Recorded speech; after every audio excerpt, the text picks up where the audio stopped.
दोस्तों, आज की कहानी है शादी के 2 साल बाद पत्नी के गुजर जाने पर पति क्या अपना दूसरा हमसफर बना पाया। कहानी पसंद आए तो वीडियो को लाइक और सब्सक्राइब जरूर कीजिएगा। 2-4 दिनों से देख रहा हूँ उसे। हमारी यूनिवर्सिटी में मानो विज्ञान की प्रोफेसर बनकर आई है और मैं अर्थशास्त्र पढ़ाता हूँ। साहित्य में रुचि होने की वजह से मैं अक्सर लाइब्रेरी में 1-2 घंटे बिताता हूँ।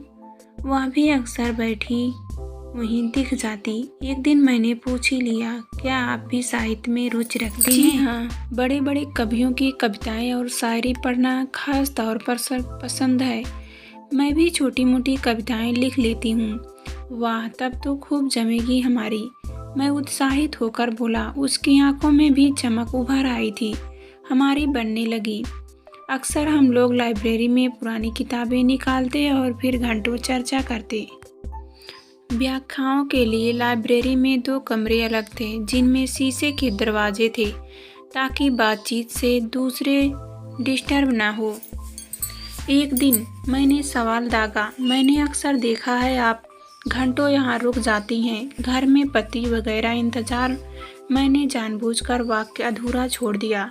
वह हंस पड़ी। नहीं, मेरे घर में पति नाम का जीव नहीं जो चाबुक लेकर मेरा इंतजार कर रहा हो। चाबुक लेकर? मैं हंसा। जी हाँ, पति चाबुक लेकर इंतजार करे या फूल लेकर। मेरे साथ ऐसा कुछ नहीं, क्योंकि मैं कुंवारी हूँ। कुंवारी? मैं चौंका और फिर कुर्सी उसके करीब खिसका ली। यानी आपने अब तक शादी नहीं की? मगर क्यों? कभी पढ़ने का जुनून रहा तो कभी पढ़ाने का। शायद एक वजह यह भी है कि आप जैसा कायदे का शख्स मुझे मिला ही नहीं। तो क्या मैं आपको मिलता और प्रपोज करता तो आप मुझसे शादी कर लेती? मैंने शरारती लहजे में कहा। सोचती तो जरूर, उसने भी आंखें नचाते हुए कहा। वैसे आपको बता दूं, घर में मेरा भी कोई इंतजार करने वाली नहीं। क्या आप भी कुंवारे हैं? कुंवारा तो नहीं, पर अकेला जरूर हूँ। बीवी शादी के 2 साल बाद ही एक दुर्घटना में सॉरी। तो आपने दूसरी शादी क्यों नहीं की? कोई बच्चा है? हाँ, बेटा है, बेंगलुरु में पढ़ रहा है।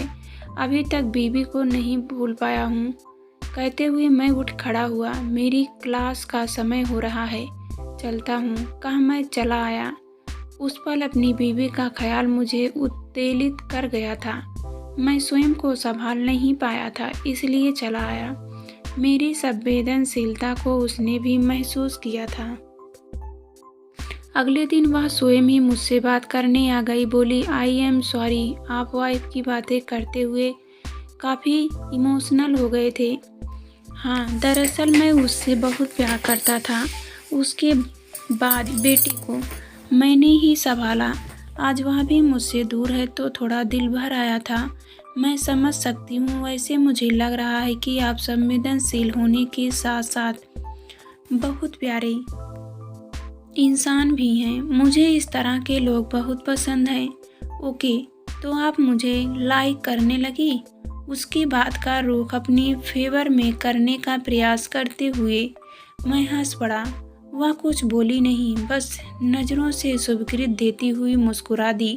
माहौल में रोमानियत सी छा गई।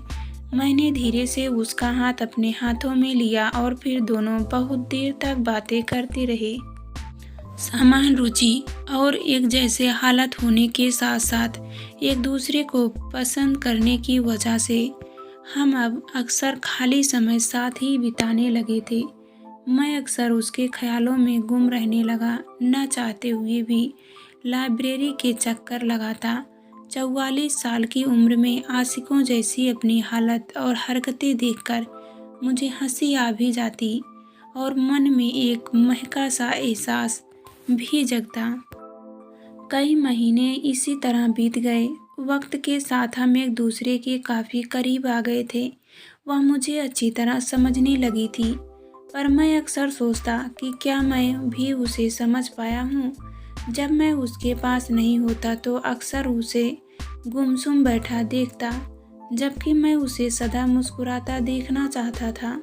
एक दिन मैंने उससे कह ही दिया, अनीता, क्या तुम्हें नहीं लगता कि अब हमें शादी कर लेनी चाहिए? तुम कहो तो तुम्हारे माता पिता से मिलने आ जाऊं। सुनकर वह एकटक मुझे देखने लगी। उसके चेहरे पर एक पल को उदासीनता सी फैल गई। मुझे डर लगा कि कहीं वह मेरा प्रस्ताव अस्वीकार न कर दे, पर अगले ही पल वह मुस्कुराती हुई बोली, दरअसल मेरे पापा तो बिजनेस के सिलसिले में विदेश गए हुए हैं। मम्मी अकेली मिलकर क्या करेगी? ऐसा करते हैं, कुछ दिन रुक जाते हैं, फिर तुम मेरे घर आ जाना। मुझे क्या एतराज हो सकता है? अतः सहज स्वीकृति दे दी। उस दिन वह काफ़ी देर तक मुझे अपने घर वालों के बारे में बताती रही। मैं आंखों में आंखें डाली उसकी बातें सुनता रहा। वह अपने पापा के काफ़ी करीब थी। कहने लगी, मेरे पापा मुझ पर जान छिड़कते हैं। यदि मेरी आंखों में नमी भी नजर आ जाए तो वे अपने सारे काम छोड़कर मुझे मनाने और खुश करने में लग जाते हैं। जब तक मैं हंस न दूँ उन्हें चैन नहीं मिलता। अच्छा, तो तुम्हारे पापा क्या बिजनेस करते हैं? एक्सपोर्ट इम्पोर्ट का बिजनेस है। ओके। और मम्मी हाउसवाइफ है।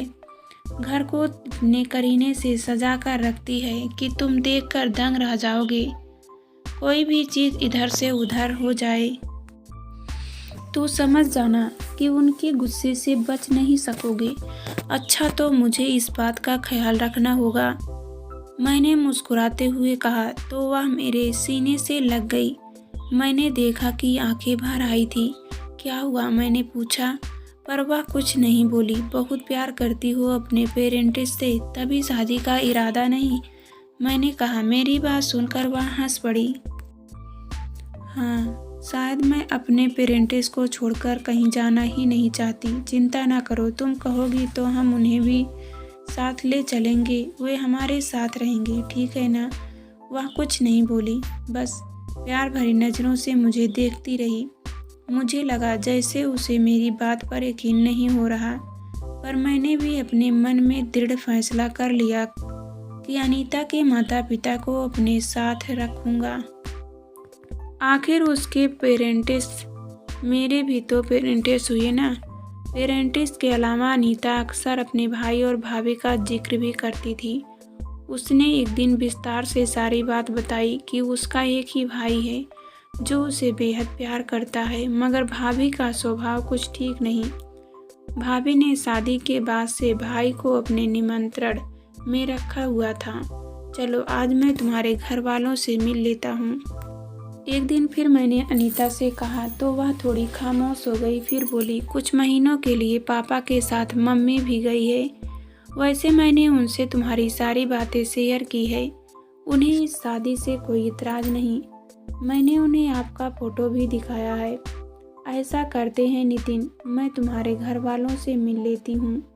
मेरा बेटा भी फ़िलहाल घर पर नहीं है। मैंने कहा, यह तो बड़ी मुश्किल है, पर देखो मियाँ बीवी राजी तो क्या करेगा काजी। मतलब तुम शादी की तारीख तय करो, तब तक मम्मी पापा भी आ जाएंगे। हाँ, यह ठीक रहेगा, मगर तुम एक बार फिर सोच लो। शादी के लिए पूरी तरह तैयार हो ना? बिल्कुल, मैं तन मन धन से आपकी बनने को तैयार हूँ। अनीता ने हंसते हुए कहा तो मेरा दिल बल्लियाँ उछलने लगा। उस रात मैं बड़ी देर तक जागता रहा। अनीता ही मेरे ख्यालों में छाई रही। रह रह कर उसका चेहरा मेरी आंखों के सामने आ जाता। दिल में एक भय भी था कि कहीं उसके माता पिता तैयार नहीं हुए तो, भाई भाभी ने किसी बात पर इतराज़ किया तो। मगर अनीता की संशय रहित हाँ में मेरी हिम्मत बढ़ाई थी। मैंने ठीक 12 बजे अनीता को फ़ोन लगाया। अगले महीने की पहली तारीख को हम सदा के लिए एक हो जाएंगे। कैसा रहेगा? बहुत अच्छा। तुम यह डेट फाइनल कर लो, मगर तुम्हारे मम्मी पापा और भाई वो लोग पहुँचे तो जाएंगे ना? मैं उन्हें अभी बता देती हूँ, खुशी से चहकती हुई अनीता ने कहा तो मेरी सारी शंकाएं दूर हो गई। अगले ही दिन मैंने अपने खास लोगों को शादी की सूचना दे दी। बेटे से तो यह बात बहुत पहले ही शेयर कर ली थी। वह बहुत खुश था। हमने तय किया कि कोर्ट मैरिज करके रिश्तेदारों को पार्टी दे देंगे। धीरे धीरे समय गुजरता गया। शादी का दिन करीब आ गया। यूनिवर्सिटी में भी सबको इसकी सूचना मिल चुकी थी। हमारे रिश्ते से सब खुश थे। शादी के एक सप्ताह पहले जब मैंने अनीता से उसके घर वालों के बारे में पूछा तो वह बोली कि सब आ जाएंगे। मैंने अपनी सहमति दे दी। शादी का दिन भी आ गया। मेरा बेटा 4 दिन पहले आ चुका था। हम घर से सीधे कोर्ट जाने वाले थे। इसी पार्टी में मेरे और अनीता के सभी चिर परिचितों और रिश्तेदारों को मिलना था। वैसे मेरे बहुत ज़्यादा रिश्तेदार शहर में नहीं थे और शहर से बाहर के रिश्तेदारों को मैंने बुलाया नहीं था। अनीता ने अपने रिश्तेदारों के बारे में कुछ ज़्यादा नहीं बताया था। ठीक 11 बजे हमें कोर्ट पहुंचना था। मैं 10 बजे ही पहुंच गया। 11 बज गए पर अनीता नहीं आई। फ़ोन किया तो फ़ोन व्यस्त मिला। मैं बेचैनी से उसका इंतज़ार करने लगा। करीब 12 बजे अनीता अपनी 2-3 महिला मित्रों के साथ आई। एक वृद्ध आंटी और उनका बेटा भी था। मैं अनीता को अलग से ले जाकर उसके घर वालों के बारे में पूछने लगा। वह थोड़ी घबराई हुई सी थी। बोली, मम्मी पापा और भाई सब एक साथ आ रहे हैं। ट्रेन लेट हो गई है। अब वो टैक्सी करके आएंगे। चलो फिर हम उनका इंतज़ार कर लेते हैं। मैंने कहा तो वह खामोशी से बैठ गई। करीब 1 घंटा और गुजर गया। इस बीच अनीता ने 2-3 बार अपने घर वालों से बात की। वे रास्ते में ही थे। नितिन, अभी मम्मी पापा को आने में 2-3 घंटे और लग जाएंगे। मैंने स्थिति की गंभीरता समझते हुए उसकी बात सहर्ष स्वीकार कर ली।